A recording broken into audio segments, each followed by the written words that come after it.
I stood in the shadows of the ballroom, gripping my glass of water, eyes fixed on my sister.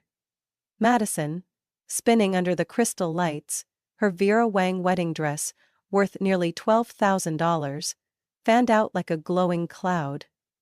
She laughed to the waltz music, while my throat tightened.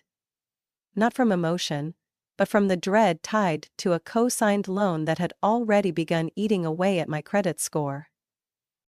I'm Zoe, 33 years old, a financial consultant, and the one the family lovingly refers to as the responsible one. While Madison gets praised as a free spirit living her passion, I'm the one who shoulders everything when things fall apart. I hadn't planned to attend the wedding, but when my mother, Patricia, called, voice trembling with happiness, I reluctantly flew from Austin to Denver. She said, "Family presence is everything, sweetie. Your sister's getting married. How could you not be there?" What mattered most to my mom wasn't family, it was appearances. Making everything look perfect in front of her friends. The same ones who gushed about Madison's artistic flair, her grace, her supposed right to a dream wedding. They didn't know that, 6 weeks earlier, Madison showed up at my apartment in the middle of the night, mascara streaking down her face, dragging along her fiancé Kyle. They sat on my white leather couch, holding hands, sounding like they'd just lost everything.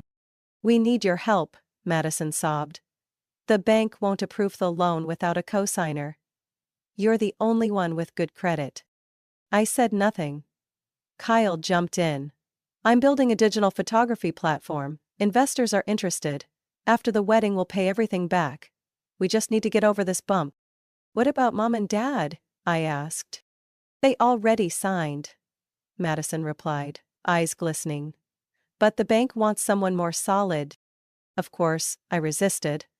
I told them $48,000 wasn't pocket change, and co-signing came with serious legal risks. But then my mother called. Her voice made it sound like I was turning my back on a sacred duty. "Sisters take care of each other, Zoe. If it were you, Madison would do the same." I almost laughed. Madison had never split a check with me, let alone a responsibility. 2 years ago, when my father was diagnosed with high blood pressure, I'd paid for his medication. Madison was studying painting in France. She didn't even call. But I couldn't say no. Not in front of everyone. "My father?" Leonard shrugged from his armchair. "That's what family does. Who else would we trust if not you?" So I signed. On one condition. An added clause, protecting me if they skipped town or defaulted on more than 3 payments. Kyle nodded immediately. And Madison smiled like I was being overly dramatic. Tonight, as they exchanged loving looks under hundreds of LED lights, I didn't see happiness. I saw a trap, wrapped in white lace and roses. My mother walked over, resting her hand on my shoulder the way she always did when trying to wake me up. "Zoe, you're not smiling. Aren't you happy? Someone has to handle the sound system payment, Mom, unless you'd like to wire the funds?" She frowned. "You're always calculating. Can't you let things go for once?" I gave a dry smile. If I'd let things go the way she wanted, I'd have drowned in debt years ago. But she never understood that. She never tried to. I pulled out my phone and opened the contract. Clause 11.2. The one that transferred liability, if the borrowers left the country without a repayment plan. I reread it carefully, like checking a seatbelt before freefall. Everyone thought this wedding was a dream. I knew better. It was a countdown to detonation. The lights from the end of the reception cast long shadows across the cold stone floor, and I was still standing there, silent among the crowd dancing in bliss. Madison had just been lifted into the air by Kyle, her wedding dress soaring like a white bird in a forest of light. My mother clutched her camera, eyes glistening with emotion, while my father poured himself a 4th glass of wine. No one noticed me quietly slipping out of the hall, my heart heavy as stone. I returned to the hotel at exactly 11:46 p.m. The room on the 14th floor was silent, bathed in a soft yellow glow from the lamp. I sat down and reopened the email from Marty. My attorney. Subject line? Clause 11.2 confirmed and legalized. I scrolled to the italicized fine print. In the event that the borrower departs the United States without establishing a repayment plan, within 30 days of the first due date, full financial liability will transfer to the co-signers. I closed my laptop, poured a glass of Cabernet, and stood at the window overlooking the sparkling Denver skyline. A perfect wedding. A picture-perfect family. And me. The background character who never gets a happy ending. 3 weeks later, I received the first text from the bank. Payment A1 for loan. 8234 is 5 days overdue. Please contact us to avoid credit impact. I immediately emailed Madison. No response. Called Kyle. Disconnected. Texted my mom. Do you know where Madison went? She replied. She said honeymoon in Turks and Caicos. Why? I opened Instagram, switching to Madison's public account. The one I'd quietly monitored for years, just to see what she might be ruining next. The first photo. Her in a white bikini on a yacht deck. Raising a cocktail to the sky. Caption. Manifesting freedom, no regrets. New life unlocked. Second. Kyle by the pool. Laptop open, smug grin. Hashtag. Crypto King. Living unbothered. Third. A one-way plane ticket to Belize, a country with no extradition treaty with the U.S. I nearly threw my phone onto the bed. My palms were ice-cold with sweat.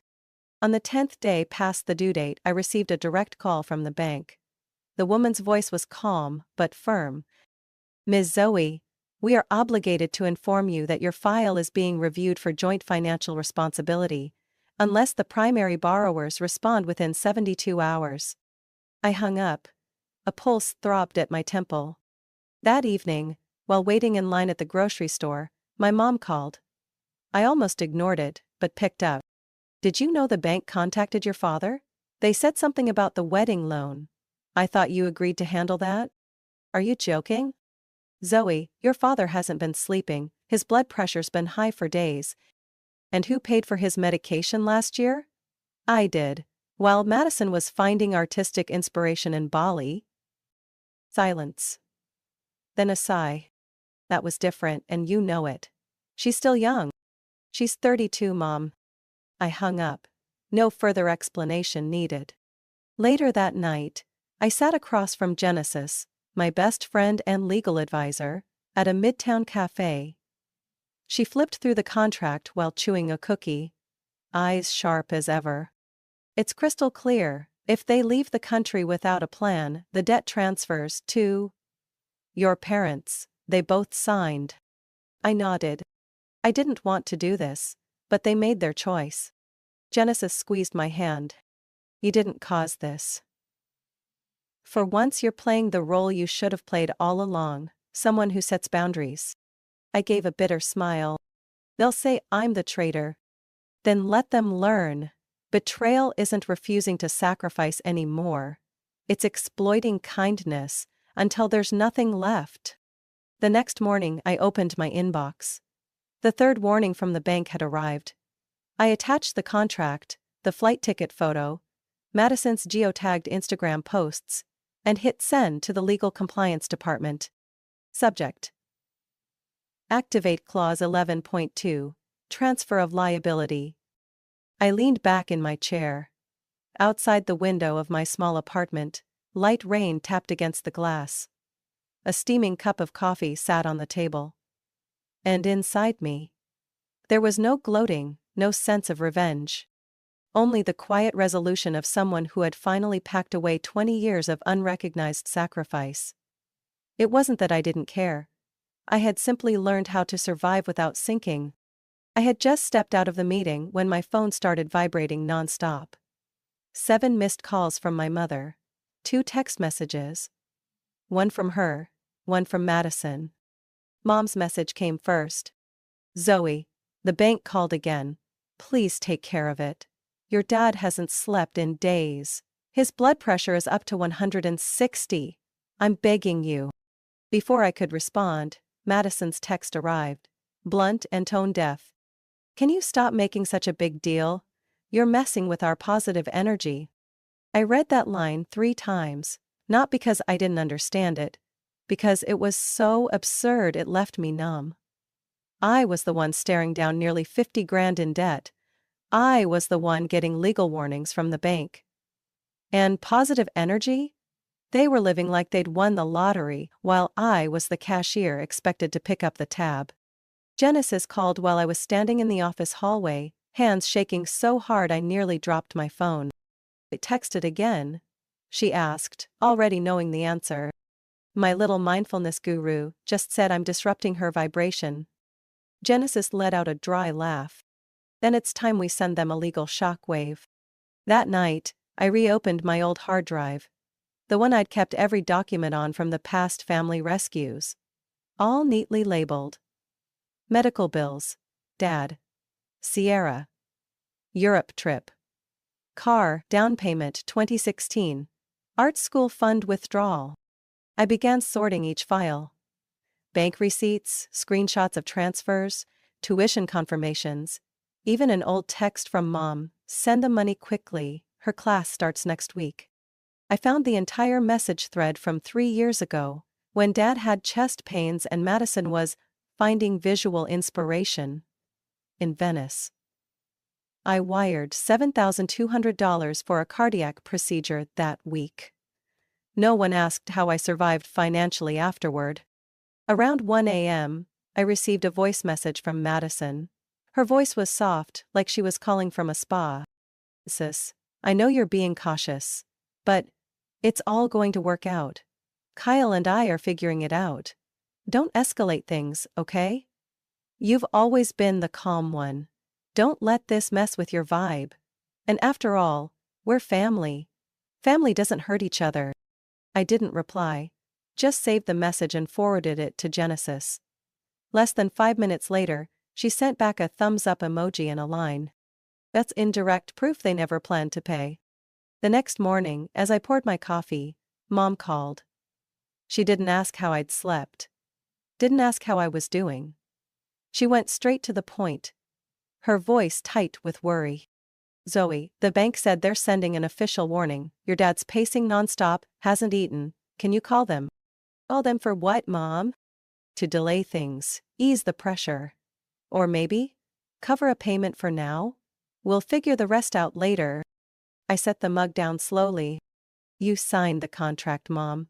So did Dad. I was just a co-signer. The liability is shared. Why is it all on me again? Silence. Then her voice, quieter. You're the only one in the family capable. No. I'm the only one in the family not running from consequences. There's a difference. Zoe, please.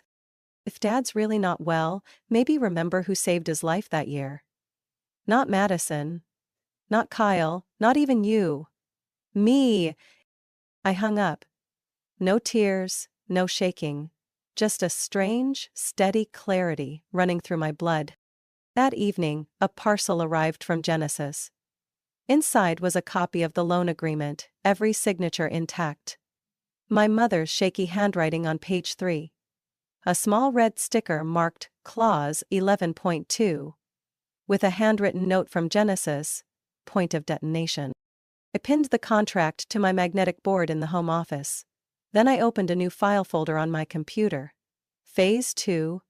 Legal liability. Madison thought I was soft. Mom thought I'd keep carrying the load like always. But this time, I wouldn't be the good sister. This time, I'd be the one to break the cycle. With the law, with the truth, and with silence colder than any words could ever be. 3 days after I sent the email to the lender's legal department, my phone rang at 7 a.m. on a Sunday. Mom. 8th time in 2 days. I still hadn't answered. On the 9th, I picked up. Zoe, Patricia's voice cracked. What did you do? They said the debt's being transferred to us. How could you? You should have read the email I sent with the contract. Section 11.2. You signed it. You tricked us, she nearly shouted. I didn't think you'd actually go through with it. That's the problem, Mom. Everyone assumes I'll stay silent, that I'll clean up the mess. I heard papers rustling on the other end.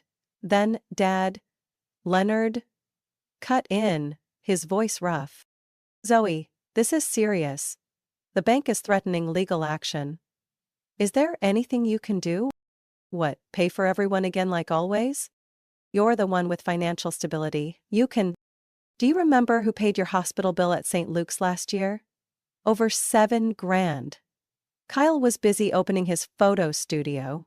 Madison living off startup funds Mom pulled from retirement. I canceled my MBA plans because I had zero savings left. Silence. Not a word. I could hear my own heartbeat. I'm sorry, Zoe, my mother said quietly. But this time, can you withdraw the request? We can discuss things again. As a family. There's no we anymore, Mom. I've been the only one in this family for far too long. I hung up. An hour later, an email from the lender landed in my inbox. Notice of activated liability transfer under Section 11.2. Records will update within 72 hours. I forwarded it to Genesis. Subject: It's begun. That evening, I drove to my parents' house, the one they asked me to visit. Not for reconciliation. For closure. The 3-bedroom home in North Dallas looked smaller than I remembered. On the dining table, Mom had laid out lasagna, my childhood favorite. Classic emotional bait. Dad sat at the head of the table, tension etched across his face. Eyes red, fingers tapping a glass of water. We didn't want this to go so far, he said, trying to sound calm. But you know, if the debt falls to us, you could lose the house. I know, that's why I warned you. But why activate the clause? My mom's voice broke. You know they didn't mean harm. I let out a short, dry laugh. No harm. They fled the country. They're posting cocktails from the Caribbean while I get debt collection notices, and everyone assumes I'll take care of it. Dad slammed his hand on the table. Is this revenge? No, this is justice. This is a daughter reclaiming her voice, after being treated like a walking wallet. I pulled a folder from my bag, laid it open in front of them. Loan copies, default history, photos of Madison and Kyle in Belize, hotel check-in details, time-stamped. Since I was 22, who got the call every time there was a problem? When I gave up my MBA so Madison could afford art school? When Dad was hospitalized and you told me, Madison's abroad, just cover it for now. It was always me. Zoe, I didn't think. Oh, Mom. You never thought. You just expected. Dad leaned back in his chair, his face aging 5 years in a blink. So what do you want? I looked him straight in the eye. I don't want anything. I just want you to finally know what it feels like to be held responsible. We're family. Families don't make one person bear everything, while the rest spend like there's no tomorrow. My mother began to cry. The same tears that used to undo me as a child. Now, they felt like rain on a windshield. Blurry, quiet, and no longer enough to stop me. I stood up, gathered my documents and said evenly, tomorrow, the lender will contact you.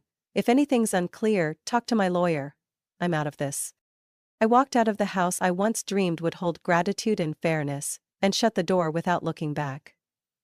On the way home, my phone buzzed. A message from Genesis. They called. Total panic. Already searching for a lawyer. I typed back one line, no hesitation. Good. It's about time they learned how to deal with consequences. 3 days after the confrontation with my parents, I sat in my small Austin apartment, staring at my laptop with one browser tab open. Credit Fraud Report. Consumer Financial Protection Bureau. I typed the subject line. Intentional international debt evasion via co-signed credit loan containing fraudulent clauses.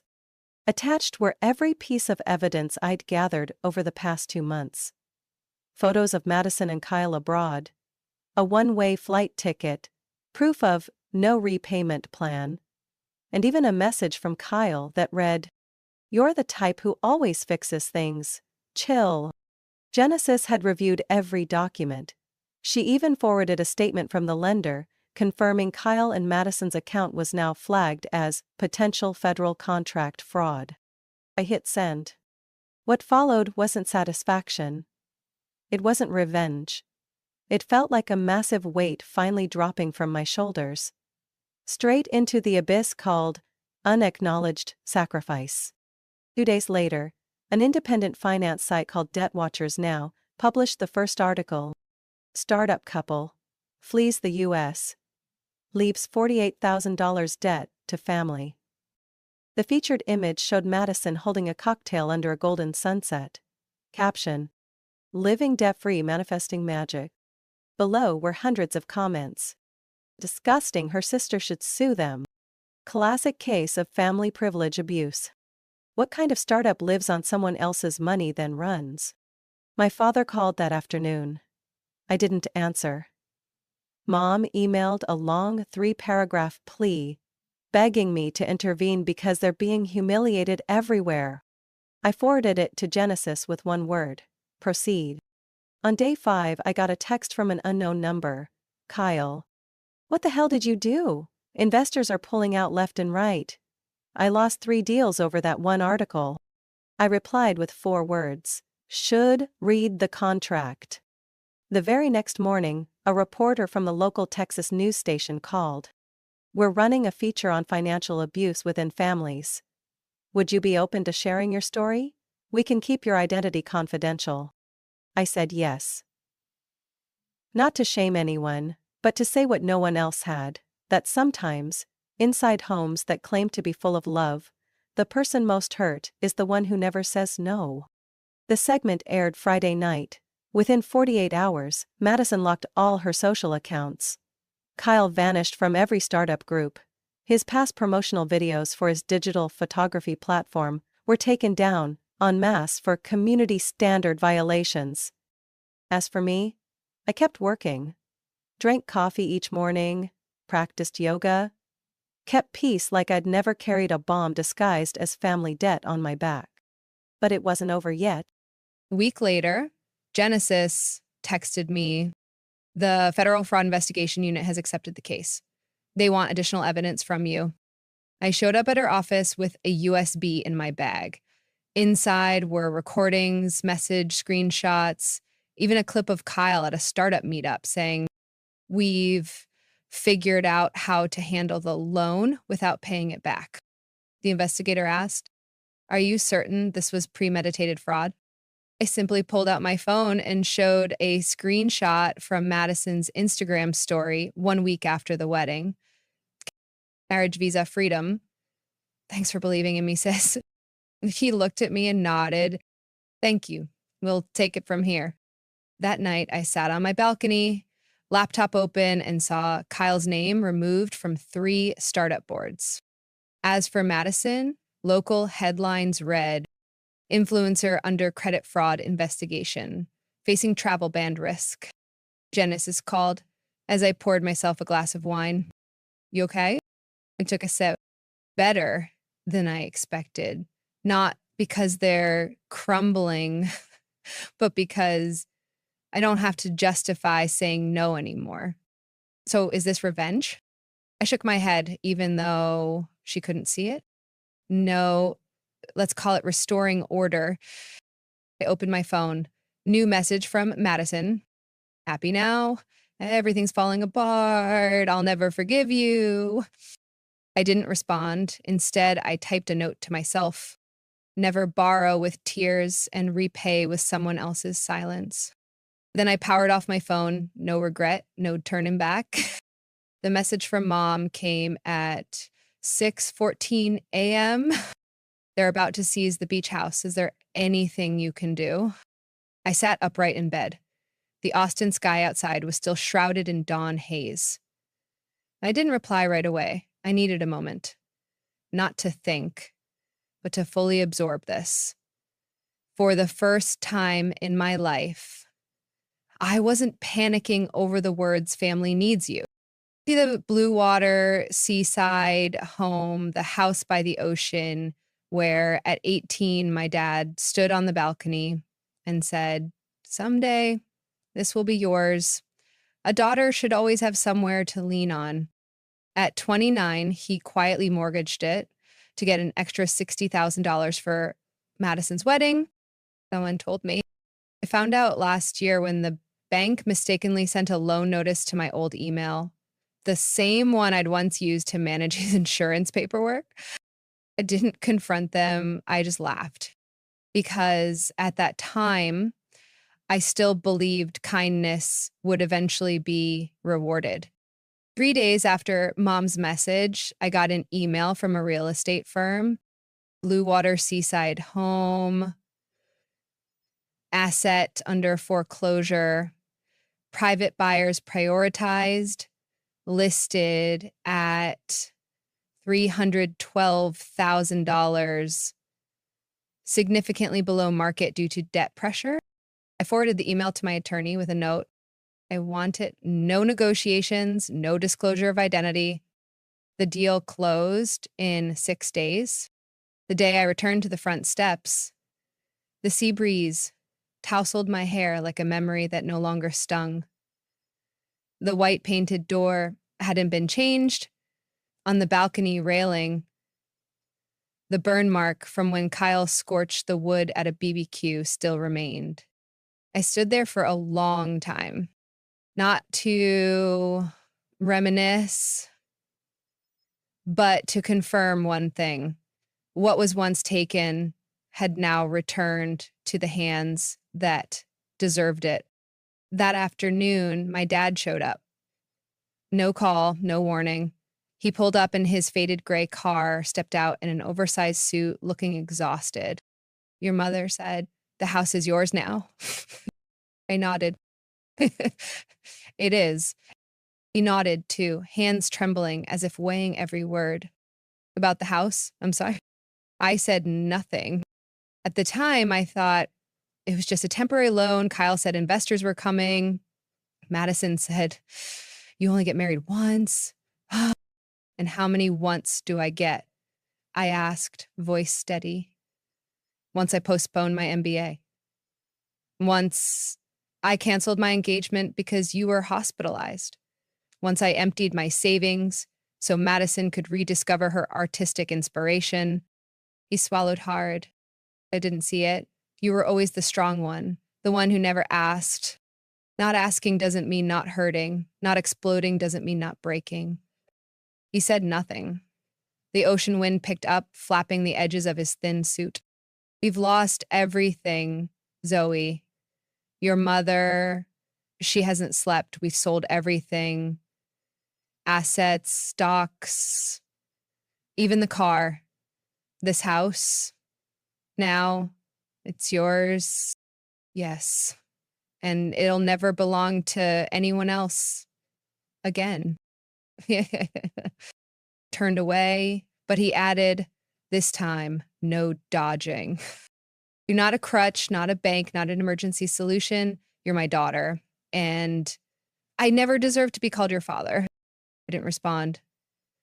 I let him stand there, face to face with the house he once promised, once sacrificed, and now had to face with his head bowed. A few days later, I received the official keys. I changed every lock, repainted the door, cleaned every inch. On the living room wall, I hung a small frame, a printed copy of the loan contract signed by all four: myself, Madison, Kyle, and both parents. Just below it, I stuck a golden label in soft plastic letters. Justice doesn't have to be loud, just accurate. That night, I lay back on a wicker chair on the balcony, a glass of red wine in hand, the sea before me silent, like it had never heard any of my family's names. This house used to be an empty promise. Now it's a living testament to what I've learned in over 30 years. When your family sees you as a resource to drain, become the place they can no longer reach. I was dusting the old bookshelf in the living room when the phone rang. It was Genesis. Turn on the TV. Her voice barely contained its urgency. Local news, right now. I grabbed the remote, still sticky with dried paint. The headline scrolled across the screen in bold. Couple indicted for federal financial fraud. Detained at Arizona border attempting illegal re-entry. I froze as close-up footage of Madison and Kyle appeared, being escorted by border agents, their faces stunned, clothes streaked with desert dust. The report said they had used forged documents trying to re-enter from Mexico after realizing their personal bank accounts were frozen and their international credit cards were disabled. A red flag notice had locked their names out of every entry port. I picked up my phone. A message from my mother arrived even before the segment ended. They've arrested your sister. Please, Zoe, do something. They're holding her. No greeting, no apology, no acknowledgement of guilt, just a command disguised as family love. I hit block. 1 minute later, Kyle emailed me from a fresh address, clearly wiped of any trace. You won, Zoe. Happy now? What else do you want? I forwarded it to Genesis without comment. She replied almost immediately. You didn't take anything from them. You just stopped letting them take from you. That afternoon, I drove the coastal road with the windows down, wind tangling in my hair, sunset reflecting off the water like shards of golden glass. I didn't play music. I didn't need anything but the rhythm of my own breath. Finally, no longer carrying the weight of anyone else's world. Back home, I activated the new security system, checked my bank accounts. Everything stable. No unfamiliar alerts. No withdrawals under names that weren't mine. I opened the champagne I'd saved last month. Not to celebrate anyone's downfall, but to mark the final day I would ever be branded the big sister who handles everything. The wine was crisp. The ocean murmured beyond the balcony, and inside me was a silence free of guilt. That night, I got a video call from Dad. I let it ring 3 times, then declined. A minute later, he messaged, "Your mother's sick. Madison won't eat. You can't abandon us." I stared at the words, then hit block. The message vanished like it never existed. This wasn't revenge. I just wasn't going back. The next morning, I hung a small wooden sign on my front door. No uninvited guests. No past allowed. I arranged the books, rehung the frames. Only one photo remained on the wall. Me at 26, beaming at my college graduation. Back when I still believed effort alone earned recognition. No one from my family showed up that day. I don't need them to show up anymore.